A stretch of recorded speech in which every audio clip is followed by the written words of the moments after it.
ಕೆಲಸ ಕೊಡಿಸ್ತೀನಿ ಅಂತ ಹೇಳಿ ಉಂಡೆನಾಮ ಹಾಕಿರುವಂಥ ಪ್ರಕರಣ ಇದು.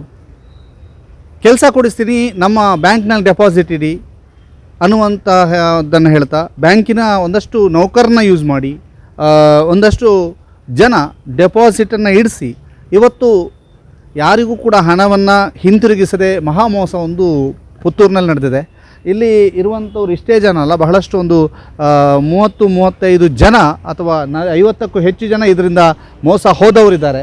ಈಗ ಅವರಲ್ಲಿ ಕೆಲವರು ನಮ್ಮ ಜೊತೆಗೆ ಮಾತನಾಡಲಿಕ್ಕೆ ಇಲ್ಲಿ ಬಂದಿದ್ದಾರೆ, ಇನ್ನೊಂದಷ್ಟು ಜನ ಬರ್ತಾರೆ. ಈಗ ಇವ್ರ ಹತ್ರನೇ ಮಾತಾಡಿಸುವ. ಸರ್ ನಮಸ್ತೆ, ಏನು ನಿಮ್ಮ ಹೆಸರು? ತೀಕ್ಷಣ್ ಕೆ ಬಿ ಅಂತ. ತೀಕ್ಷಣ್ ಕೆ ಬಿ. ಓಕೆ, ಏನಾಗಿದೆ, ಯಾರು ಮಾಡಿದ್ದು ಮೋಸ, ಏನು ವಿಷಯ? ನನ್ನ ಅಮೌಂಟ್ ಇಲ್ಲ, ನನ್ನ ಅಣ್ಣನ ಅಮೌಂಟ್ ಇರೋದು. ಎಷ್ಟು? 1 ಲಕ್ಷ ಇದೆ. 1 ಲಕ್ಷ ಏನು ಅಂತ ಹಾಕೊಂಡಿದ್ದು? ಅದು ಅವ್ರು ಹೇಳ್ತಾ ಇರೋದು ಡೆಪಾಸಿಟ್ ಅಂತ, ಬಟ್ ಮಾಡ್ತಾ ಇರೋದು ಕೆಲಸ ಟ್ರೇಡಿಂಗ್ ಆಗ್ತಿದ್ದಾರೆ. ಟ್ರೇಡಿಂಗ್? ಹೌದು. ಇದಕ್ಕಿಂತ ಮುಂಚೆ ಯಾರಿಗೆ ಗೊತ್ತಿತ್ತಿಲ್ಲ, 2-3 ಸರಿ ಇನ್ಫಾರ್ಮ್ ಮಾಡಿದ್ದೀವಿ. ಬಟ್ ಅದರ ಅಮೌಂಟು ಇವ್ರು ಹೇಳ್ತಾ ಇರೋದಂದರೆ ನಾಳೆ ಬನ್ನಿ ನಾಳ್ದು ಬನ್ನಿ ಅಂತ. ಬಟ್ ಇವರು ಅಮೌಂಟ್ ಕೊಡ್ತಾ ಇಲ್ಲ.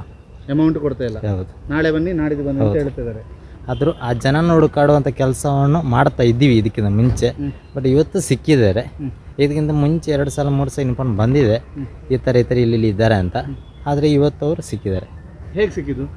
ಸಿಕ್ಕಿದಂದರೆ ಒಂದು ಬ್ಯಾಂಕಿಗೆ ಬಂದಿದ್ದಾರೆ, ICICI ಅಂತ ಬ್ಯಾಂಕ್ ಬಂದಿದ್ದಾರೆ. ಬರೋ ಇನ್ಫಾರ್ಮನ್ನು ಕೊಟ್ಟಿದ್ದಾರೆ ಅವರು, ಬೇರೆಯವರು. ಬಟ್ ಆ ಇನ್ಫಾರ್ಮಿಂದ ಅಲ್ಲಿ ಹೋಗೋತ್ತಿಗೆ ಅವರು ಒಳಗಡೆ ಇದ್ದರು. ಏನು ಹೆಸರು ಆರೋಪಿದು? ಗಿರೀಶ್ ರೈ ಅಂತ. ಗಿರೀಶ್ ರೈ. ಸರ್ ನಿಮಗೆ ನಿಮ್ಮ ಹೆಸರೇನು, ಎಷ್ಟಾಗಬೇಕು? ಹರೀಶ್ ಬಂಗೇರ ಅಂತ. ನನ್ನ ತಂಗಿಗೆ ಆಗಬೇಕು. ಎಷ್ಟು? 1 ಲಕ್ಷ ರೂಪಾಯಿ. 1 ಲಕ್ಷ ರೂಪಾಯಿ. ಏನು ಅಂತ ಹಾಕಿದ್ದು? ಅದೇ ಡೆಪಾಸಿಟ್ ಅಂತ, ಇವರಿಗೆ ಹೇಳಿದಾಗೆ ಡೆಪಾಸಿಟ್ ಅಂತ ಹಾಕಿದ್ದು. ಹಾಂ. ಈಗ ಕೇಳಿದ್ರ ಯಾವತ್ತಾದ್ರೂ ಅವ್ರ ಹತ್ರ? ಒಮ್ಮೆ ಕೇಳಿದ್ದೆ, ಅವರು ಸಿಕ್ಕಲಿಲ್ಲ. ಅದಕ್ಕೆ ನಾವು ಅದನ್ನು ಹುಡುಕಾಡುತ್ತಿದ್ದೇವೆ. ಇವತ್ತು ಸಿಕ್ಕಿದ್ರು ಅದನ್ನು. ನಾವು ಈಗ ತಂದು ಇಲ್ಲಿ ಒಪ್ಪಿಸಿದ್ದೇವೆ. ಹಾಗೆ ಅವರು ಏನಾದರೂ ನೀವು ಅದನ್ನು ಇದರ ಮುಖಾಂತರ ಪ್ರಚಾರ ಮಾಡಿ, ಇನ್ನೂ ಎಷ್ಟು ಜನ ಈ ಪಿಗ್ಮಿ ಕಲೆಕ್ಷನ್ ಹಾಕಿದ್ದಾರೆ ಅಂತ ಹೇಳ್ತಾರೆ. ಅದರಲ್ಲಿ ಪಿಗ್ಮಿ ಉಂಟಂತ ಇನ್ನೊಂದು ಅವರಿಗೊಂದು ಉಪಕಾರ ಆಗಲಿ, ಅವರ ಅದನ್ನು ಇದ್ದ ಹಣವನ್ನಾದರೂ ಉಳಿಸಲಿ ಅಂತೇಳಿ. ನಿಮಗೆ ಹಣ ಬರುವ ಭರವಸೆ ಇದೆಯಾ? ನಮಗೆ ಭರವಸೆ ಇಲ್ಲ, ಆದರೂ ಇನ್ನೂ ಮಾಡುವವರಿಗೆ ಒಂದು ಇದಾಗಲಿ ಅಂತ. ಪಿಗ್ಮಿಯಲ್ಲಿ ಇನ್ನೂ ಹಾಕ್ತಿದ್ದಾರಂತೆ, ಅದರಲ್ಲಿ ಉಂಟು ಅಂತೇಳಿ ಅದನ್ನು ಬರಲಿ ಅಂತ ಅವರಿಗೆ ಕೂಡ. ಮೇಡಮ್, ನಿಮ್ಮ ಹೆಸರೇನು? ನೀವು ಅವರದ್ದೇ ಕಂಪನಿಯಲ್ಲಿ ಕೆಲಸ ಮಾಡ್ತಾ ಇದ್ರಿ, ಹೌದಾ? ಹೌದು ಸರ್. ಏನು ಮಾಡ್ತೀರಿ? ನಿಮ್ಮ ಹೆಸರೇನು? ನನ್ನ ಹೆಸರು ಸರ್ ಕವಿತಾ. ನಾನು ಕ್ಯಾಶಿಯರ್ ಆಗಿ ವರ್ಕ್ ಮಾಡ್ತಾ ಇದ್ದೆ. ಅಂದರೆ ಆ ಕ್ಯಾಶಿಯರ್ ವರ್ಕ್ ಕೆಲಸ ಸಿಗಬೇಕಂದ್ರೂ ನೀವು ಡೆಪಾಸಿಟ್ ಇಷ್ಟು ಮಾಡಬೇಕು ಅಂತ ಹೇಳಿದರು. ಎಷ್ಟು? 1 ಲ್ಯಾಕ್ ಎಬೋ. 1 ಲ್ಯಾಕ್ ಎಬೋ ಮಾಡಿದ್ರಿ? ನಾನು ಒಬ್ಬರು ಮೇಡಮ್ದು ಮಾಡಿದ್ದೇನೆ, ನಾನು 5 ಲ್ಯಾಕ್ ಮಾಡಿದ್ದೇನೆ. ಆ 5 ಲ್ಯಾಕ್ ಅಮೌಂಟ್ ಹಾಕಿದ ನಂತರ ನನಗೆ ಕ್ಯಾಶಿಯರ್ ಆಗಿ ಅಲ್ಲಿ ವರ್ಕ್ ಕೊಟ್ಟರು. ಮತ್ತೆ ಜಾಬ್ಸ್ ನೀವು ಬೇರೆಯವರ 5 ಲ್ಯಾಕ್ ಅಮೌಂಟನ್ನು ಬ್ಯಾಂಕಿನಲ್ಲಿ ಡೆಪಾಸಿಟ್ ಇಟ್ಟಿದ್ದಕ್ಕೆ ನಿಮಗೆ ಕೆಲಸ ಕೊಟ್ಟಿದ್ದು? ಹೌದು ಸರ್, ಹೌದು. ಹೌದು. ಏನಾಗಿ? ಕ್ಯಾಶಿಯರ್ ಆಗಿ. ಓಕೆ. ಎಷ್ಟು ವರ್ಷ ಕೆಲಸ ಮಾಡಿದ್ದೀರಿ? ಸರ್ ನಾನು 1.5 ವರ್ಷ ವರ್ಕ್ ಮಾಡಿದ್ದೇನೆ. 1.5 ವರ್ಷ. ಎಷ್ಟು ಜನರದ್ದು ಡೆಪಾಸಿಟ್ ಇಡಿಸಿದ್ದೀರಿ? ನಾನು ದೊಡ್ಡ ಅಮೌಂಟ್ ಅಂದರೆ ಅವರದ್ದು, ಮತ್ತು ನನ್ನದೊಂದು 50,000 ಹಾಕಿದ್ದೇನೆ ಸರ್. ನೀವು 50,000 ಹಾಕಿದ್ದೀರಿ? ಹೌದು ಸರ್. ಮತ್ತು ಮೆಂಬರ್ಶಿಪ್ ಅಂತೇಳಿ ಹಾಗೆ ಹಲವಾರು ಕಸ್ಟಮರ್ಸ್ದು ಹಾಕಿಸಿದ್ದೇವೆ. ಓಕೆ. ನಿಮಗೇನಾದರೂ ಒಂದು ಆ ಮಧ್ಯದಲ್ಲಿ ಸೂಚನೆ ಸಿಗಲಿಲ್ವಾ, ಇಲ್ಲಿ ಒಂದು ಏನೋ ಒಂದು ಉಂಡೆನಾಮ ತಿಕ್ಕುವಂಥ ಸಾಧ್ಯತೆ ಇದೆ, ನಮ್ಮ ಕಂಪನಿ ಜನರಿಗೆ ಮೋಸ ಮಾಡ್ತಾ ಇದೆಯೋ ಅನ್ನುವಂಥ ಅನುಮಾನ ಬಂತು ಸರ್. ಬಂದ ನಂತರ ನಾವು ಸರ್ ಹತ್ರ, ಅವರು ಗಿರೀಶ್ ಅವ್ರ ಹತ್ರ ಹೋಗಿ ಮಾತಾಡಿದೆವು. ಆಗ ಅವರು ಹೇಳಿದರು, ಆ ಥರ ಎಂತ ಇಲ್ಲ, ನಿಮ್ಮ ಅಮೌಂಟ್ ನಾವು ನಿಮಗೆ ಹಿಂತಿರುಗಿಸ್ತೇವೆ ಅಂತ ಹೇಳಿದರು. ಅದರಲ್ಲಿ 50,000 ಚೆಕ್ ಕೊಟ್ಟಿದ್ದಾರೆ ನನಗೆ. ಆಗ ಹೇಳಿದರು, ನೀವು ಈಗ ಹಾಕೋದು ಬೇಡ, ಒಂದು ತಿಂಗಳು ಬಿಟ್ಟು ನೀವು ಹಾಕಿ, ಆ ಡೇಟಿಗೆ ಆಗುವಾಗ ನಿಮಗೆ ಅಮೌಂಟ್ ಬರ್ತದೆ ಅಂತ. ಹಾಗೆ ನಾನು ಚೆಕ್ ಹಾಕಿದೆ, ಆದರೆ ಚೆಕ್ ಬೌನ್ಸ್ ಆಯ್ತು. ಅದು ಆಗಿದೆ ಸರ್. ಮತ್ತೆ ವಾಪಸ್ ಅದರ ಕೇಸ್ ಕೂಡ ಹಾಕಿದೆ, ನಾನು ಅದರಲ್ಲಿ ಹಾಕಿದ್ದೇನೆ. ಅದರಲ್ಲಿ ಏನು ಯೂಸ್ ಆಗಲಿಲ್ಲ ಅದರಲ್ಲಿ. ಮತ್ತೆ ನಾನು ಆಫೀಸ್ನ ಮ್ಯಾನೇಜರಿಗೆ ಕಾಲ್ ಮಾಡಿ ಹೇಳಿದೆ, ನಾನು ಈ ಥರ ನಾನು ಹಾಕಿದ್ದೇನೆ, ಇನ್ನಾದರೂ ನನಗೆ ಅಮೌಂಟ್ ಕೊಡಿ ಅಂತ. ಆಗ ಹೇಳಿದರು, ನೀವು ಇನ್ನು ನಮ್ಮ ಆಫೀಸ್ನ ಕಡೆ ಬರಬೇಡಿ, ಇನ್ನು ನಮ್ಮ ಆಫೀಸ್ನ ಹೆಸರು ಹಾಳಾಗ್ತದೆ ಅಂತ ಹೇಳಿದರು.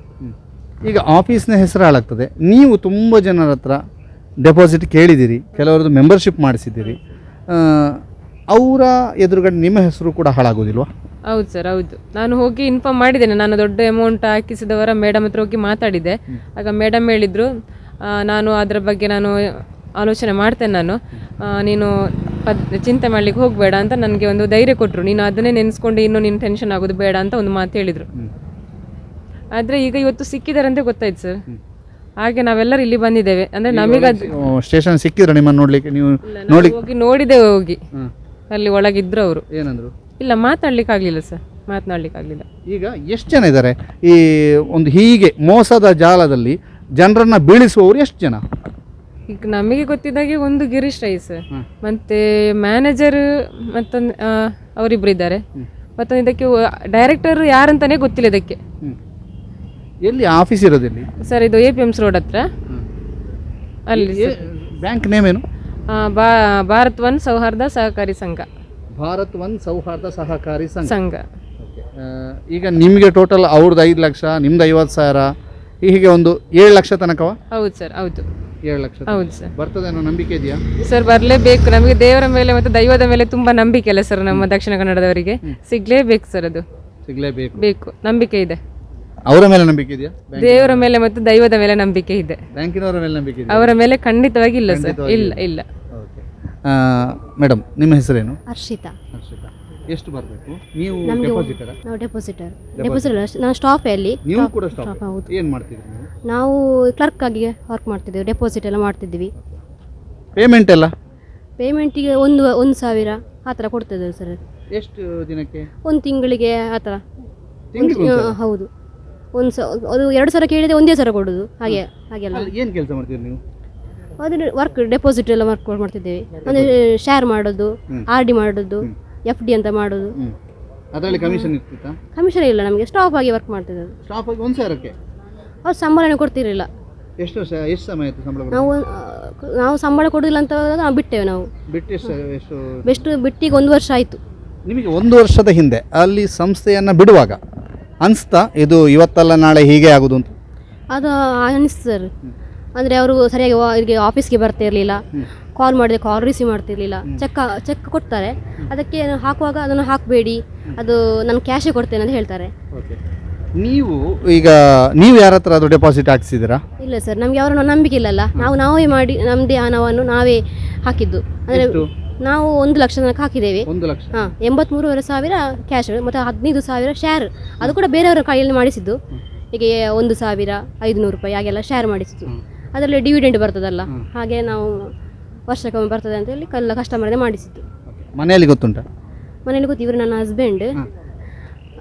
ಅವ್ರ ಹತ್ರ ಮಾತಾಡ್ತಾನೆ. ಫಸ್ಟಿಗೆ ನಿಮ್ಮ ಹಸ್ಬೆಂಡ್ ಏನಂದ್ರು? ಅವರು ಫಸ್ಟ್ ಜಾಬ್ ಆಗ ಹೇಳಿದರು.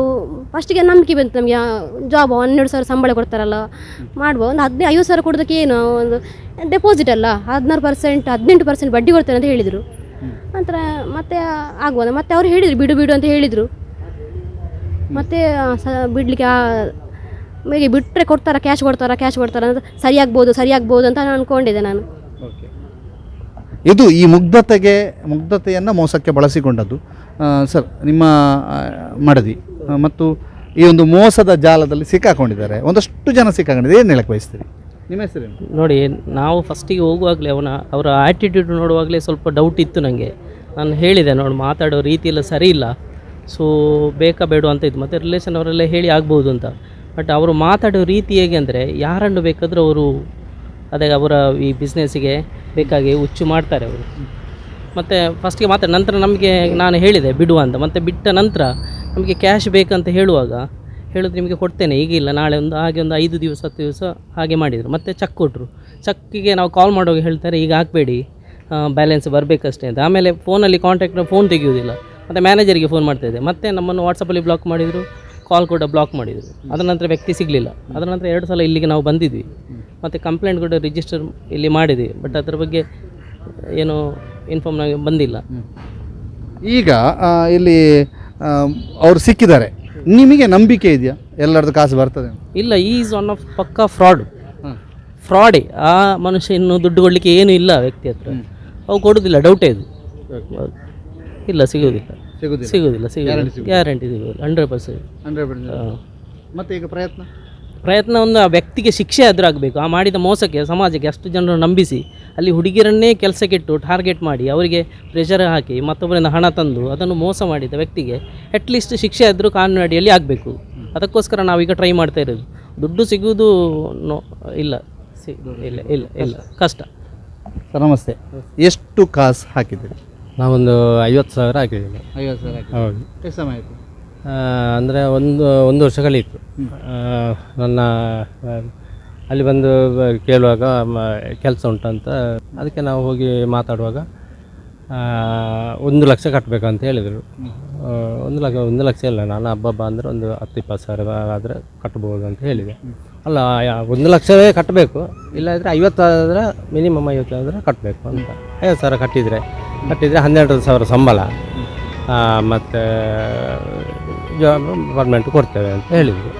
ಆಯಿತು ಅಂತ ಹೇಳಿ ಆ ದಿನ ನಾನು ಕಟ್ಟಲಿಲ್ಲ.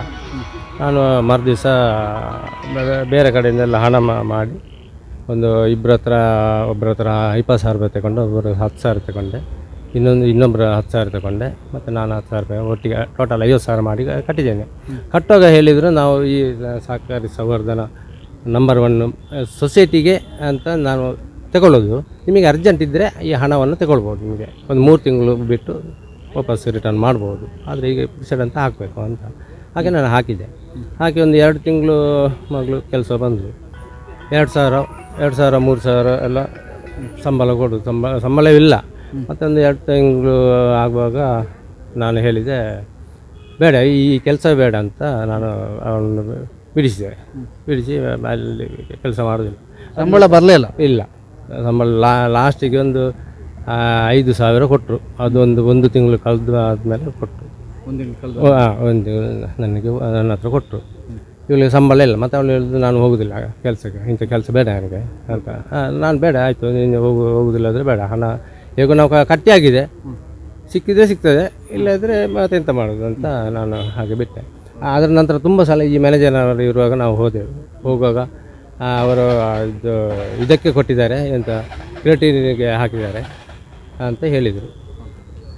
ಅದರ ನಂತರ ಈ ಜನಕ್ಕೆ ಫೋನ್ ಮಾಡುವಾಗ ಫೋನೇ ಸಿಗೋದಿಲ್ಲ, ಜನವೇ ಇಲ್ಲ. ಹಾಗೆ ಇವತ್ತು ಇಲ್ಲಿ ಬರ್ತಾರಂತ ಗೊತ್ತಾಯಿತು, ಅದಕ್ಕೆ ನಾವೆಲ್ಲ ಬಂದೇವೆ. ಏನು ಸಿಕ್ಕು ದೇವರ ಕೈಯಲ್ಲಿ ಉಂಟು. ಬನ್ನಿ, ಏನು ಹೆಸರು? ಗೋಪಾಲಕೃಷ್ಣ ಅಂತ ಹೇಳ್ಬಿಟ್ಟು. ಎಲ್ಲಿಯವರು? ನಾನು ಪಂಜದವರು. ಹೇಗೆ ಗೊತ್ತಾಯ್ತು ಇವರ ಬಗ್ಗೆ ನಿಮಗೆ ಹೇಗೆ ಗೊತ್ತಾಯ್ತು? ಇವ್ರ ಬಗ್ಗೆ ಅಂದರೆ ನಾನು ಕಡಬದಲ್ಲಿ ವರ್ಕ್ ಮಾಡ್ತಾಯಿದ್ದೆ ಲಾಸ್ಟು. ಜಾಬ್ ಸರ್ಚ್ ಮಾಡ್ತಾ ಇದ್ದೆ, ಏನು ನೆಕ್ಸ್ಟ್ ಜಾಬ್ ಏನಾದರೂ ಬೆಟರ್ ಅಪರ್ಚುನಿಟಿನ ಸಿಕ್ಕಿದರೆ ನೆಕ್ಸ್ಟ್ ಜಾಬ್ ಮಾಡೋಣ ಅಂತ. ಆವಾಗ ಇಲ್ಲಿ ಅದೇ ಆಫೀಸಲ್ಲಿ ಒಬ್ಬರು ಲೇಡೀಸ್ ವರ್ಕ್ ಮಾಡ್ತಾಯಿದ್ರು. ಅವರು ಒಂದು ಜಾಬ್ ಆಪರ್ಚುನಿಟಿ ಇದೆ, ಬರ್ತೀರಾ ಅಂತ ಅಂದರು. ಬಟ್ ಆವಾಗ ಇಂಟರ್ವ್ಯೂ ಫೇಸ್ ಮಾಡಬೇಕಾದ್ರೆ ಅವ್ರು ಹೇಳಿದರು, ಒಂದು ಜಾಬ್ ಸೆಕ್ಯೂರ್ ಅಂತ ಅಂದ್ಬಿಟ್ಟು ನೀವು ಒಂದು 1 ಲ್ಯಾಕ್ ಅಮೌಂಟ್ ಡೆಪಾಸಿಟ್ ಮಾಡಬೇಕು, ಹಾಗಾದರೆ ನಮ್ಮ ಆಫೀಸಲ್ಲಿ ಜಾಬ್ ಇದೆ ಅಂತ. ಆಯಿತು ಸರಿ ಅಂತ ಅಂದ್ಬಿಟ್ಟು ನಾವು 1 ಲ್ಯಾಕ್ ಡೆಪಾಸಿಟ್ ಮಾಡಿದ್ವಿ. 1 ಲ್ಯಾಕ್ ಪ್ಲಸ್ ಒಂದು 20,000 ಶೇರ್, ಟೋಟಲ್ ಒಂದು 25,000, 1,20,000 ಅಮೌಂಟು ನಾವಲ್ಲಿ ಡೆಪಾಸಿಟ್ ಮಾಡಿದ್ವಿ. ಬಟ್ ಹೋಗ್ತಾ ಒಂದು 3 ತಿಂಗಳಾಯಿತು, 4 ತಿಂಗಳಾಯಿತು. ಸ್ಯಾಲ್ರಿ ಕೇಳಿದರೆ ಇವತ್ತಿಲ್ಲ, ನಾಳೆ ಸೊಸೈಟಿಯಲ್ಲಿ ಡೆವಲಪ್ ಆದ ತಕ್ಷಣ ನಿಮ್ಗೆಲ್ರಿಗೂ ಸ್ಯಾಲ್ರಿನ ಒಮ್ಮೆಲೆ ಕೊಡ್ತೇನೆ ಅಂತ ಅಂದ್ಬಿಟ್ಟು 3 ತಿಂಗಳು 4 ತಿಂಗಳು ಇದೇ ಥರ ಮಾಡಿದರು. ಬಟ್ ಆಮೇಲೆ ನನಗೆ ಗೊತ್ತಾಯ್ತು, ಇವನು ಸ್ಯಾಲ್ರಿ ನಮಗೆ ಅಂದರೆ ಕಮಿಟ್ಮೆಂಟ್ ತುಂಬ ಇದೆ, ನಮಗೆ ಫ್ಯಾಮಿಲಿ ಆದಮೇಲೆ ಕಮಿಟ್ಮೆಂಟ್ ತುಂಬ ಇದೆ. ಅದಕ್ಕೆ ನಾನು ಜಾಬ್ ರಿಸೈನ್ ಮಾಡಿದೆ. ಆಮೇಲೆ ಹೇಳಿದೆ, ನಾನು ರಿಸೈನ್ ಮಾಡಬೇಕಾದ್ರೆ ನನ್ನ ಡೆಪಾಸಿಟ್ ಇಟ್ಟಿರ್ತಕ್ಕಂಥ ಅಮೌಂಟನ್ನು ನಮ್ಗೆ ರಿಟರ್ನ್ ಮಾಡಿ ಅಂತ. 1 ತಿಂಗಳು ಟೈಮ್ ಕೊಡು, ರಿಟರ್ನ್ ಮಾಡ್ತೀನಿ ಅಂದರು. ಚೆಕ್ ಕೊಟ್ಟರು ನನಗೆ. 1 ತಿಂಗಳು, ಒಂದು 3 ತಿಂಗಳು ಕಳೆದು ಡೇಟ್ ಹಾಕಿ ಒಂದು ಚೆಕ್ ಕೊಟ್ಟರು ನನಗೆ. ಚೆಕ್ ಕೊಟ್ಟರು, ನಾನು ಅದನ್ನೇ ನಂಬಿದ್ದೆ, ಕೊಡ್ತಾರೆ ಚೆಕ್ ಇದೆಯಲ್ಲ ಅಂತ. ಬಟ್ ನಾನು ಬ್ಯಾಂಕಿಗೆ ಹೋಗಬೇಕಾದ್ರೆ ಅಲ್ಲಿ ದುಡ್ಡಿಲ್ಲ. ಚೆಕ್ ಬೌನ್ಸ್ ಎಲ್ಲ ಕೂಡ ಚೆಕ್ ಬೌನ್ಸ್ ಆಗ್ತಾ ಹೋಯಿತು. ಹೀಗೆ ನೋಡ್ತಾ ಇದ್ದರೆ ಕಾಲ್ ಮಾಡಿದರೆ ಕಾಲ್ ಪಿಕ್ ಮಾಡಲ್ಲ ಅವರು. ವಾಟ್ಸಪ್ ಮೆಸೇಜ್ ಮಾಡಿದರೆ ವಾಟ್ಸಪ್ ಬ್ಲಾಕ್ ಮಾಡ್ತಾವ್ರೆ. ಇದೇ ಥರ ನಾನು ಲಾಸ್ಟ್ ಮ್ಯಾನೇಜರಿಗೆ ಕಾಲ್ ಮಾಡಿದೆ, ಅಲ್ಲಿರತಕ್ಕಂಥ ಮ್ಯಾನೇಜರಿಗೆ, ಪುತ್ತೂರಲ್ಲಿರ್ತಕ್ಕಂಥ ಮ್ಯಾನೇಜರಿಗೆ. ಅವರು ಕೊಡಿದರೆ ಅವರು ಇನ್ಫಾರ್ಮ್ ಮಾಡಲ್ಲ ನಮಗೆ. ಬೇಡ, ಅವರು ನೀವು ಈ ಥರ ನೀವು ಬರಬೇಡಿ, ಆಫೀಸಿಗೆ ಬಂದರೆ ನಮ್ಗೆ ಪ್ರಾಬ್ಲಮ್ ಆಗುತ್ತೆ. ಇವಾಗ ಡೈರೆಕ್ಟರ್ಸ್ ನಮಗೆ ಯಾರಿಲ್ಲ ಅದರಲ್ಲಿ ಲೆಕ್ಕ ಹಾಕೋಕೆ ಹೋದರೆ. ಇದೊಂಥರ ಫೇಕ್ ಇದ್ದಂಗಿದೆ. ಬಟ್ ಆದರೂ ಕೂಡ ಜನ ಏನು ಮಾಡ್ತಾ ಇದ್ದಾರೆ ಅಂತ ಹೇಳಿದರೆ, ಇವಾಗ ಡೈಲಿ ಪಿಗ್ಮಿ ಕಲೆಕ್ಷನ್ ಮಾಡ್ತಾ ಇದ್ದಾರೆ ಅಲ್ಲಿ. ಆಲ್ರೆಡಿ ಇವಾಗಲೇ ಒಂದು 30 ಮಂದಿ, 30, 40, 50 ಈ ಥರ ಜಾಸ್ತಿನೇ ಹೋಗಿರ್ಬೋದು. ಇವಾಗಲೇ ಆಲ್ರೆಡಿ ತುಂಬ ಜನ ಸೋತೋಗಿದ್ದಾರೆ. ಆದರೂ ಇವಾಗ ಪುತ್ತೂರು ಪೇಟೆಯಲ್ಲಿ ಪಿಗ್ಮಿ ಕಲೆಕ್ಷನ್ ಮಾಡಿಬಿಟ್ಟು ಜನರಿಗೆ ಲೋನ್ ಕೊಡ್ತಾ ಇದ್ದಾರೆ. ಈಗ ಒಂದು ಅಂದಾಜು ಈ ಬ್ಯಾಂಕಿನಲ್ಲಿ ನೀವು ನೋಡಿದ, ನೀವು ಅಲ್ಲಿ ಎಂಪ್ಲಾಯ್ ಆಗಿದ್ರಿ, ಎಷ್ಟು ಮೋಸ ಆಗಿರೋದು?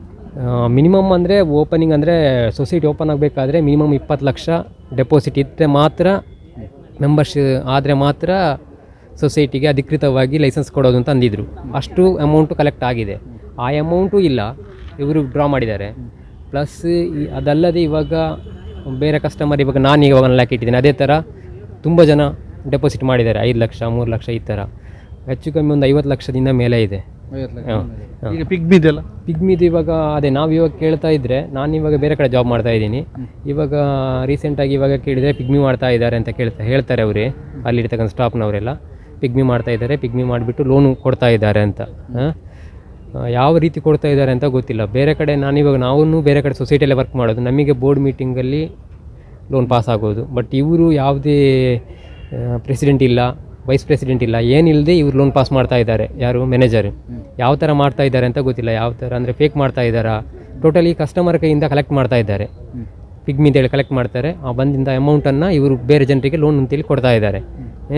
ಬಟ್ ಅಲ್ಲಿ ನೋಡಿದರೆ ಅಕೌಂಟಲ್ಲಿ ದುಡ್ಡಿಲ್ಲ, ಆ ಥರ ಏನೋ ಇದೆ ಪ್ರಾಬ್ಲಮ್ಮು.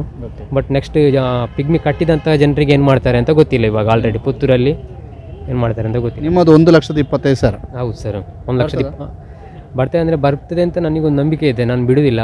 ಯಾಕೆ ಅಂತ ಕೇಳಿದರೆ ಇವರು ಮ್ಯಾನೇಜರ್, ನಾನಿಲ್ಲಿ ಪ್ರೂಫ್ ಇದೆ ನನ್ನ ಹತ್ರ ಎಲ್ಲದಕ್ಕೂ, ನಾನು ಕೊಟ್ಟಿರೋ ಎಲ್ಲದಕ್ಕೂ ಪ್ರೂಫ್ ಇದೆ. ಇವರು ಜನರ ಕೈಯಿಂದ ಕೂಡ ಈಗ ಪಿಗ್ಮಿದೆಲ್ಲ ಮಾಡಿದ್ದಾರೆ. ಕೊಟ್ಟಿಲ್ಲ ಅಂದರೆ ನಾವು ಅದಕ್ಕೇನು ಮುಂದಿನ ಕ್ರಮ ಏನು ಬೇಕು ಅದೇ ಥರ ನಾವು ಹೋಗ್ತೇವೆ ಅಂತ ಇದ್ದೇವೆ ನಾವು. ಈ ಮಹಾ ಮೋಸ ಪ್ರಕರಣದ ದೂರುದಾರರಾಗಿರುವಂಥವರು ಇದ್ದಾರೆ. ಸರ್ ನಮಸ್ತೆ, ನಿಮ್ಮ ಹೆಸರೇನು? ನನ್ನ ಹೆಸರು ನಾರಾಯಣ್ ಅಂತೇಳಿ. ಏನು ಮೋಸ ಮಾಡಿದ್ದಾರೆ ನಿಮಗೆ? ಎಷ್ಟು ಮೋಸ ಮಾಡಿದ್ದಾರೆ? ನೀವು ಎಷ್ಟು ಹಣವನ್ನು ಕಳ್ಕೊಂಡಿದ್ದೀರಿ ಅಥವಾ ಬರುತ್ತೆ ಅನ್ನೋಂಥ ನಂಬಿಕೆ ಇದೆಯಾ? ಹಣ ತುಂಬ ಕಳ್ಕೊಂಡಿದ್ದೇವೆ. ನಾನು ಮಾತ್ರ ಅಲ್ಲ, ನಮ್ಮವರಲ್ಲಿ ತುಂಬ ಜನ ಸೇರಿ ಹಿಂಗೆ ಕಳ್ಕೊಂಡಿದ್ದಾರೆ. ಯಾವುದೋ ಒಂದು ನಮ್ಮ ಇದರಲ್ಲಿ APMC ರೋಡಲ್ಲಿ ಯಾವುದೋ ಒಂದು ಹೊಸ ಸಂಸ್ಥೆ ಉದ್ಘಾಟನೆಯಾಗಿ ಕಳೆದ ವರ್ಷ ಉದ್ಘಾಟನೆ ಆಗಿತ್ತು. ನಮ್ಮ ಯಾರೋ ಸಂಬಂಧಿಕರು ಹೇಳಿದರು ಹಿಂಗೊಂದು ಸಂಘ ಸಂಸ್ಥೆ ಯಾವುದೊಂದು ಓಪನ್ ಆಗಿದೆ ಅಂತೇಳಿ. ಅಲ್ಲಿ ನನಗೊಂದು ಜಾಬ್ ಆಪರ್ಚುನಿಟಿ ಇದೆ, ಆ ಜಾಬ್ ಏನೋ ಫಿಕ್ಸ್ ಆದರೆ ಜಾಬಿಗೋಸ್ಕರ ಡೆಪಾಸಿಟ್ ಇಡಬೇಕಂತೇಳಿ ನಾನು ಹಂಗೆ ಯಾರಿಗಾದರೂ ಒಂದು ಒಳ್ಳೇದಾಗ್ತಲ್ಲ ಅಂತೇಳಿ ನಾವೊಂದು ಸ್ವಲ್ಪ ಹಣವನ್ನು ಡೆಪಾಸಿಟ್ ಮಾಡಿದ್ವಿ. ಡೆಪಾಸಿಟ್ ಮಾಡಿದ ನಂತರ ಮತ್ತೆ ಹೇಳಿದ್ರೆ ಇಲ್ಲ, ಮತ್ತೆ ನನಗೆ ಟಾರ್ಗೆಟ್ ಕೊಟ್ಟಿದ್ದಾರೆ ಅಂತಂದರು ನಮ್ಮ ರಿಲೇಷನ್ ಹುಡುಗಿ ಒಬ್ಬಳು. ಹಾಗೆ ಹೌದಾ ಅಂತೇಳಿ ನಾನು ಅದರ ಬಗ್ಗೆ ಜಾಸ್ತಿ ತಲೆ ಕೆಡಿಸ್ಲಿಕ್ಕೆ ಹೋಗಿಲ್ಲ. ಇನಾಗ್ರೇಷನ್ ಎಲ್ಲ ಆಯಿತು, ದೊಡ್ಡವರೆಲ್ಲ ಬೇರೆಯವರೆಲ್ಲ ಬಂದಿದ್ದರು ತುಂಬ ಜನರು. ಹಂಗೆ ಬಂದು ನಾನು ಇನ್ನೂ ಸ್ವಲ್ಪ ದುಡ್ಡು ಹಾಕಿದೆ, ಪಾಪ ಅವರಿಗೆ ಒಂದು ಜಾಬ್ ಕನ್ಫರ್ಮ್ ಆಗಲಿ, ಒಳ್ಳೆ ಸಂಬಳ ಬರಲಿ ಅಂತೇಳಿ, ಓದಿದ ಹುಡುಗಿ ಏನಾದರೂ ಕೆಲಸ ಆಗ್ತದೆ ಅಂತೇಳಿ. ಹಂಗೆ ಮಾಡ್ತಾ ನಾನು ಸ್ವಲ್ಪ ಬೇರೆ ಕೆಲಸದಲ್ಲಿ ಬ್ಯುಸಿಯಾಗಿದ್ದೆ. ಇನ್ನು ಬರ್ತಾ ಅದನ್ನು ಸ್ವಲ್ಪ ಮರೆತುಬಿಟ್ಟೆ.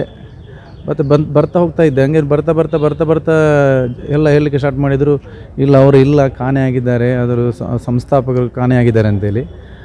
ಹಾಗೆಯೇ ಬೇರೆ ಯಾರೊಬ್ಬರು ಮ್ಯಾನೇಜರ್ ಮತ್ತು ಇನ್ನೊಬ್ಬರು ನಡೆಸ್ತಾ ಇದ್ದರು. ಅವರನ್ನು ನಾನು ಕೇಳಿದರೆ ಇಲ್ಲ, ಅವರು ಈ ಸೊಸೈಟಿಗೆ ನಾವೆಲ್ಲ ಜವಾಬ್ದಾರಿ ಆಗ್ಬೋದು, ಇನ್ನು ಅಡಿಷನಲ್ ಆಗಿ ನೀವು ಟಾರ್ಗೆಟ್ ಏನೋ ಸಕ್ಸಸ್ ಅಂತೇಳಿ ಇನ್ವೆಸ್ಟ್ ಮಾಡಿದಂಥ ದುಡ್ಡುಗೆ ನಾವು ಜವಾಬ್ದಾರರಾಗಲ್ಲ. ಈಗ ನಾನು ಅವ್ರ ಹತ್ರ ಕೇಳಿದೆ, ನೀವು ಅದಕ್ಕೆ ಜವಾಬ್ದಾರಿ ಆಗಲ್ಲ ಅಂದರೆ ಇದಕ್ಕೆ ಹೆಂಗೆ ಜವಾಬ್ದಾರಿ ಆಗ್ತದಿರಾ? ಒಂದು ಸಂಸ್ಥೆ ಅಂದರೆ ಒಂದರ ಅಡಿಯಲ್ಲಿ ನಡೆಯುವಂಥದ್ದು. ಹಂಗೆ ಬರ್ತಾ ಅವರು ತಲೆಮರೆಸ್ಕೊಂಡು ಅವರ ಎಲ್ಲ ಫೋನ್ಗಳು ಸ್ವಿಚ್ ಆಫ್ ಆಗಿ ತುಂಬ ಸಮಯದಿಂದ ಅವರು ಬಂದೇ ಇಲ್ಲ. ಯಾರು? ಅವರ ಗಿರೀಶ್ ರೈ ಅಂತ ಹೇಳುವವರು, ಹಳೆಕಾಡಿ ಅವರ ಅಧ್ಯಕ್ಷರು ಅದರದ್ದು. ಅವರು ಹಳೆಕಾಡಿಯವರು. ನಮಗೆ ದುಡ್ಡು ಕೊಟ್ಟದ್ದಕ್ಕೆಲ್ಲ ನಮ್ಮ ಹತ್ರನೂ ಅದಕ್ಕೆ ಸಾಕ್ಷಿ ಆಧಾರಗಳಿದ್ದಾವೆ. ಹಾಗೆ ಅವರು ಕೊಟ್ಟದಕ್ಕೆ ತಗೊಂಡದಕ್ಕೆ ನಮಗೆ ಡೆಪಾಸಿಟ್ ಕೊಟ್ಟಿದ್ದಾರೆ, ಕೊಟ್ಟಿದ್ದಾರೆ, ಡೆಪಾಸಿಟ್ ಫಾರ್ಮ್ ಕೊಟ್ಟಿದ್ದಾರೆ, ಸರ್ಟಿಫಿಕೇಟ್ ಕೊಟ್ಟಿದ್ದಾರೆ, ಟಾರ್ಗೆಟ್ ಟು ಸಕ್ಸಸ್ ಅಂತೇಳಿಂದ ಹೆಸರಿನಲ್ಲಿ ಸರ್ಟಿಫಿಕೇಟ್ ಕೊಟ್ಟಿದ್ದಾರೆ. ಆಮೇಲೆ ಸೊಸೈಟಿ ಹೆಸರಲ್ಲಿ ಕೂಡ ಸರ್ಟಿಫಿಕೇಟ್ ಕೊಟ್ಟಿದ್ದಾರೆ. ಬಟ್ ಬರುವ ಟೈಮಲ್ಲಿ ಅದು ಯಾವುದು ಬರಲಿಲ್ಲ. ಅದರ ಮ್ಯಾಚುರಿಟಿ ಆಗಿ ಇನ್ನೊಂದು 6-7 ತಿಂಗಳು ಮುಗಿಯಿತು. ಅದಕ್ಕೋಸ್ಕರ ಈಗ ಇವತ್ತೇನೋ ಒಂದು ಅಚಾನಕ್ಕಾಗಿ ಅವರು ಸಿಕ್ಕಿಬಿಟ್ರು ನಮಗೆ. ಹೇಗೆ ಸಿಕ್ಕಿದ್ರು ಸರ್? ನಾವು ಅದನ್ನು ತುಂಬ ಸಮಯದಿಂದ ಅವರನ್ನು ಫಾಲೋಅಪ್ ಮಾಡ್ತಿದ್ವಿ. ಫಾಲೋಅಪ್ ಮಾಡಿ ಫೋನು ಯಾವುದು ಸಿಗ್ತಾ ಇರಲಿಲ್ಲ. ಹಾಗೆಯೇ ಇವತ್ತು ಸಿಗ್ತಾರೆ, ನಾಳೆ ಸಿಗ್ತಾರೆ ಅಂತೇಳಿ ನಾವು ಊರಿನವ್ರ ಹತ್ರ, ಬೇರೆ ಊರಿನವ್ರ ಹತ್ರ ಅಲ್ಲಲ್ಲೆಲ್ಲ ನಾವು ಅದಕ್ಕೇನು ಅವರ ಬಗ್ಗೆ ಒಂದು ಇನ್ಫಾರ್ಮೇಷನನ್ನು ಕಲೆಕ್ಟ್ ಮಾಡ್ತಾಯಿದ್ವಿ. ಹಂಗೆ ಬರ್ತಾ ಇವತ್ತು ಅಚಾನಕ್ಕಾಗಿ ನಮ್ಮ ಕೈಗೆ ಸಿಕ್ಕಿಬಿದ್ದರು. ಹಂಗೆ ತಗೊಂಡು ಬಂದು ಇವತ್ತು ಸ್ಟೇಷನ್ಗೆ ಹ್ಯಾಂಡ್ ಓವರ್ ಮಾಡಿದ್ವಿ. ಆಮೇಲೆ ಅವರ ಮೇಲೆ ಒಂದು ಪ್ರಕರಣವನ್ನು ದಾಖಲು ಮಾಡಿದ್ದೇವೆ. ಬರ್ತದೆ ಇಲ್ಲ ಅಂತ ಹೇಳಲಿಕ್ಕೆ ಸಾಧ್ಯ ಇಲ್ಲ. ಬಟ್ ಆದರೂ ನಮಗೆ ಇನ್ನು ಮಾಡಿದಂಥ ಮೋಸ ಇನ್ನು ಮುಂದೆ ಯಾರಿಗೂ ಅವರು ಇನ್ನೂ ಒಂದು ಕಡೆ ಹೋಗಿ ಮಾಡಬಾರ್ದು ಅನ್ನೋ ಉದ್ದೇಶ. ಈಗ ನಮಗೆ ಅವ್ರ ಹತ್ರ ದುಡ್ಡು ಇದೆಯೋ ಇಲ್ಲೋ ಗೊತ್ತಿಲ್ಲ, ಸಿಗ್ತದೆ ಇಲ್ಲ ಅಂತ ಗ್ಯಾರಂಟಿನೂ ಇಲ್ಲ. ಆದರೆ ಮುಂದೆ ಅವರು ಇಂಥ ಬೇರೆಯವರಿಗೆ ಯಾವುದೇ ರೀತಿಯಲ್ಲಿ ಕೂಡ ಒಂದು ಈ ರೀತಿಯಾದಂಥ ಮೋಸವನ್ನು ಅಥವಾ ಯಾರೋ ಒಂದು ಆಮಿಷವನ್ನು ರೂಢಿಸೋದು, ಯಾರೋ ನಿರುದ್ಯೋಗಿಗಳಿದ್ದಾರೆ, ನಿರುದ್ಯೋಗಿಗಳಿಗೆ ಕೆಲಸ ಕೊಡ್ತೇವೆ ಅಂತೇಳಿ ಕೆಲಸ ಕೊಡ್ತೇನೆ ಅಂತೇಳಿ ಇನ್ನೊಂದು ಜಾಗದಲ್ಲಿ ಹೋಗಿ ಮಾಡೋದು. ಇವತ್ತು ಇಲ್ಲಿ ಮಾಡ್ತಾರೆ, ಇನ್ನೊಂದು ಜಾಗದಲ್ಲಿ ಹೋಗಿ ಮಾಡ್ತಾರೆ. ಆ ರೀತಿ ಮಾಡಬಾರ್ದು ಅಂತೇಳಿ ಕೊಟ್ಟಿದ್ದೇವೆ, ಕಂಪ್ಲೇಂಟ್ ಕೊಟ್ಟಿದ್ದೇವೆ. ಮುಂದೆ ನೋಡಬೇಕು ಕಾನೂನು ಯಾವ ರೀತಿಯಲ್ಲಿ ಸಾಗ್ತದೆ, ಕಾನೂನಿನ ಪ್ರಕಾರ ಯಾವ ರೀತಿ ಆಗ್ತದೆ. ನಮಗೆ ತುಂಬ ಜನರಿದ್ದಾರೆ, ನಾನು ಒಬ್ಬನು ಮಾತ್ರ ಅಲ್ಲ. ಸಾಧಾರಣ ಒಂದು 30-40 ಲಕ್ಷದವರೆಗೆ ಇರ್ಬೋದಂತ ಅನಿಸ್ತಾ ಇದ್ದು ನನಗೆ, ಎಲ್ಲರದ್ದು ಸೇರಿದರೆ. ನೋಡಬೇಕು, ಮುಂದೆ ಕಾದು ನೋಡಬೇಕು ಏನಾಗ್ತದೆ ಅಂತೇಳಿ. ಸರ್, ಇಂಥದ್ದು ಆಗಾಗ ನಡೀತದೆ, ಟಾರ್ಗೆಟು ಸಕ್ಸಸ್ಸು, ನಿಮಗೆ ಕೆಲಸ ಕೊಡಿಸ್ತೀವಿ ಅಂತ ಡೆಪಾಸಿಟ್ ಇಡುವಂಥದ್ದು. ಇಷ್ಟಾದರೂ ಕೂಡ ಈಗ ಮತ್ತೆ ಮೋಸ ಹೋಗಿದ್ದಾರೆ. ಈಗ ಜನಕ್ಕೆ ಏನು ಹೇಳಕ್ಕೆ ಇಷ್ಟಪಡ್ತೀರಿ? ಅಲ್ಲ, ಅದೇ ಆಮಿಷಕ್ಕೆ ಬಲಿಯಾಗಬಾರ್ದಂತೆ ಸರಿಗೆ ನನಗೆ ಕೂಡ ಗೊತ್ತದು. ಆದರೂ ಮನುಷ್ಯರು ಆಸೆಗೆ ಮೇಲೆ ಬಿದ್ದೇ ಬೀಳ್ತಾರೆ. ಯಾರೊಬ್ಬರು ಜಾಸ್ತಿ ಕೊಡ್ತಾರೆ ಅಂತ ಹೇಳಿದರೆ ತರಕಾರಿ ತಗೊಳ್ಳಿಕ್ಕೆ ಹೋದಾಗ ಯಾರು ಕಮ್ಮಿ ಕೊಡ್ತಾರೆ ಅಂತ ಅಲ್ಲಿ ಹೋಗ್ತಾರೆ. ಎಲ್ಲಿ ಕಡಿಮೆ ಸಿಗ್ತದೆ ಅಂತ ಹೇಳಿದರೆ, ಎಲ್ಲಿ ಫ್ರೀ ಸಿಗ್ತಂತಾರೆ ಜನ ಅದರ ಹಿಂದೆ ಹೋಗೋದು ತಪ್ಪು ಅಂತ ಹೇಳಲ್ಲ. ಕಡಿಮೆಗೆ ನಮಗೆ ಸಿಕ್ಕಿದಾಗ ನಾವು ಅದರ ಹಿಂದೆ ಹೋಗ್ತೇವೆ. ನಮಗೆ ಜಾಸ್ತಿ ನಾವು ಕೊಟ್ಟಾಗ ನಮಗೆ ಏನೇ ಒಂದು ವಸ್ತು ಮಾರಲಿಕ್ಕೆ ಹೋದಾಗ ಎಲ್ಲಿ ನಮಗೆ ಜಾಸ್ತಿ ಸಿಗ್ತದೆ ಅಂತೇಳಿ ನಾವು ಅಲ್ಲೇ ಕೊಡ್ತೇವೆ. ಅಲ್ಲದೆ ನಾವು ಕಡಿಮೆ ಸಿಗುವಲ್ಲಿ ನಾವು ಯಾವತ್ತೂ ಅದನ್ನು ಮಾರಲಿಕ್ಕೆ ಹೋಗಲ್ಲ. ತಗೊಳ್ಳೋ ವಸ್ತು ಅಷ್ಟೇ, ನಮಗೆ ಎಲ್ಲಿ ತಗೊಳ್ಬೇಕಾದ್ರೆ ನಾವು ಎಲ್ಲಿ ಜಾಸ್ತಿ ಸಿಗ್ತದೆ ಅಂತೇಳಿ ನಾವು ಅಲ್ಲಿ ತಗೊಳ್ಳಿಕ್ಕೆ ಹೋಗಲ್ಲ, ಕಡಿಮೆ ಎಲ್ಲಿ ಸಿಗ್ತದೆ ಅಂತೇಳಿ ನಾವು ಅಲ್ಲಿ ಹೋಗ್ತೇವೆ. ತಪ್ಪು ಅಂತ ಹೇಳಲಿಕ್ಕೆ ಬರಲ್ಲ, ಸರಿ ಅಂತಲೂ ಹೇಳಲಿಕ್ಕೆ ಬರಲ್ಲ. ಆದರೆ ಒಂದು ಲೆಕ್ಕದಲ್ಲಿ ತಪ್ಪು, ಆಸೆಗೆ ನಾವು ಕೂಡ ಹೋಗಬಾರ್ದು. ಬಟ್ ನಾವೀಗ ಆಸೆಗೆ ಅಂತ ಹೋದದ್ದಲ್ಲ, ಯಾರಿಗೋ ಒಂದು ಉಪಕಾರ ಆಗ್ತದೆ, ಒಂದು 4 ಜನಕ್ಕೆ ಕೆಲಸ ಆಗ್ತದೆ, ನಮ್ಮ ಹತ್ರ ಒಂದು ಸ್ವಲ್ಪ ಇದ್ದ ಸಣ್ಣ ಪುಟ್ಟ ಅಮೌಂಟ್ಗಳನ್ನು ನಾವು ಇನ್ವೆಸ್ಟ್ ಮಾಡಿದರೆ ನಮಗೊಂದು ಬೆನಿಫಿಟ್ ಆಗ್ತದೆ ಅನ್ನೋ ಉದ್ದೇಶ ಇಷ್ಟೇ. ಇದು ಇಲ್ಲಿ ಮೋಸ ಹೋದವರು ಮತ್ತು ಕೆಲಸಕ್ಕಾಗಿ ಅಲೆದಾಟ ಮಾಡ್ತಿದ್ದವರನ್ನು ಎಲ್ಲರನ್ನೂ ಕೂಡ ಬಲಿಪಶುವಾಗಿ ಮಾಡಿಕೊಂಡಿರುವಂಥದ್ದು. ಪ್ರಮುಖವಾಗಿ ಇದರ ಅಜೆಂಡಾ ಏನು ಅಂತಂದರೆ, ಮುಗ್ಧರನ್ನು ಬಲೆಗೆ ಕೆಡವುವಂತಹದ್ದೊಂದು ದೊಡ್ಡ ಅಜೆಂಡವನ್ನಾಗಿಟ್ಟುಕೊಂಡು ಮುಗ್ಧರನ್ನೇ ಬಲೆಗೆ ಕೆಡವಿ ನಿಮಗೆ ಕೆಲಸ ಕೊಡಿಸ್ತೀವಿ, ನೀವು ಡೆಪಾಸಿಟ್ ಇಡಬೇಕು ಅನ್ನುವಂತಹ ಒಂದು ಮಾತನ್ನು ಹೇಳ್ತಾ ಬಲೆ ಕೆಡವಿದ್ದಾರೆ ಅನ್ನುವಂಥದ್ದನ್ನು ಇಲ್ಲಿ ಮೋಸ ಹೋದವರು ಹೇಳ್ತಾ ಇದ್ದಾರೆ. ಅದರ ಜೊತೆಗೆ ಫಿಕ್ಸೆಡ್ ಡೆಪಾಸಿಟ್ ಬೇರೆಯವರಿಂದಲೂ ಕೂಡ, ಬೇರೆ ಉದ್ಯಮಿಗಳಿಂದ ಇರ್ಬೋದು, ಬೇರೆ ಬೇರೆಯವರಿಂದ ಕೂಡ ಫಿಕ್ಸೆಡ್ ಡೆಪಾಸಿಟನ್ನು ಈ ಒಂದು ಬ್ಯಾಂಕ್ನಲ್ಲಿ ಇಡುವಂತೆ ಮಾಡಿದ್ದು ಕೂಡ ಇದೆ. ಒಟ್ಟಿನಲ್ಲಿ ಬಹುದೊಡ್ಡ ಮೋಸ ಅಂತ ಕರಿಬೋದು. ಎಷ್ಟು ಏನು ಎತ್ತ ಅನ್ನುವಂಥ ಮಾಹಿತಿಗಳು ಹೋಗ್ತಾ ಹೋಗ್ತಾ ಗೊತ್ತಾಗ್ಬೋದು. ಈ ಬಗ್ಗೆ ಅಂದರೆ ನಿಮಗೆ ಈ ಸ್ಟೋರಿ ಸುದ್ದಿ ಮಾಡೋದಕ್ಕೆ ಒಂದೇ ಒಂದು ಕಾರಣ ಏನು ಅಂತಂದರೆ, ನೀವು ಮೋಸ ಹೋಗದಿರಿ. ಈಗ ಪಿಗ್ಮಿ ಕಟ್ತಾ ಇದ್ದಾರೆ ತುಂಬ ಜನ ಅಂತ ಗೊತ್ತಾಯಿತು, ಅಥವಾ ಕೆಲಸ ಬೇಕು ಅಂತ ಅಲೆದಾಡ್ತಿರೋರು ತುಂಬ ಜನ ಇದ್ದಾರೆ. ಅದರಿಂದ ನಿಮಗೆ ಹೀಗೆ ಡೆಪಾಸಿಟ್ ಇಟ್ಟು ಕೆಲಸವನ್ನು ಪಡ್ಕೊಳ್ಳುವಂತಹ ಆಫರ್ಗಳು ಬಂದರೆ ತಿರಸ್ಕರಿಸಿ. ಯಾಕೆಂತಂದರೆ ಇಂಥ ಡೆಪಾಸಿಟ್ಗಳನ್ನು ಇಟ್ಟು ಕೆಲಸ ಮಾಡುವುದು ಅಥವಾ ಕೆಲಸಕ್ಕೆ ಬರುವಂತೆ ಮಾಡೋದು ಮೋಸದ ಜಾಲವೇ ಆಗಿರಬಹುದು. ಆದ್ದರಿಂದ ಬಹಳ ಎಚ್ಚರಿಕೆಯಿಂದಿರಿ. ಇದು 1-2 ಲಕ್ಷದ ಕಥೆಯಲ್ಲ, ಸುಮಾರು 35, 40, 50 ಲಕ್ಷ ದಾಟಿ ಮಾಡಿರುವಂಥ ಮೋಸದ ಕತೆ, ಚಿಕ್ಕ ಮೋಸದ ಕಥೆಯಲ್ಲ. ಇದು ಪುತ್ತೂರಿನಲ್ಲೇ ನಡೆದಿರುವಂಥ ಕತೆ. ಗೌತಮ್ ಶೆಟ್ಟಿ, ಲೋಕೇಶ್ ಸಮದ್ ಜೊತೆಗೆ ದಾಮೋದರ ದೊಂಡಲೆ, ಸುದ್ದಿ ನ್ಯೂಸ್, ಪುತ್ತೂರು. ಸುದ್ದಿ ಚಾನಲ್, ಕ್ಷಣ ಕ್ಷಣದ ಸುದ್ದಿಗಾಗಿ.